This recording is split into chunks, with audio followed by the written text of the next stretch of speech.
ભાવનગર જિલ્લાના અનેક ગામોમાં એસ.ટી બસની સુવિધા ખોરવાતા ગ્રામજનોનો અનોખો વિરોધ। ભાવનગરથી ઘોઘાના લાખણકા જતી એસ.ટી બસને ભૂગલી ગામ પાસે ગ્રામજનો અને વિદ્યાર્થીઓ દ્વારા રોકી લેવામાં આવી છે।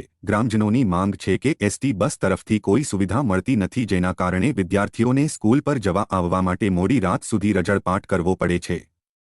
हाल एस.टी निगमनी सरकारी बसने 30 मिनिट सुधी भूंगली गाम पासे रोकी लेवामां आवता मुसाफरो पण अटवाया। ग्रामजनों अने विद्यार्थीओ रोड वच्चे उतरी आव्या हता अने एस.टी बसनी सुविधाओ आपवा मांग करी रह्या हता।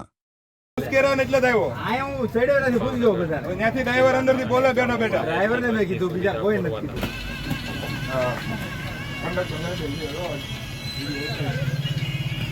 ઓલા બેન શું કહેવા માંગે એનું ઉતારો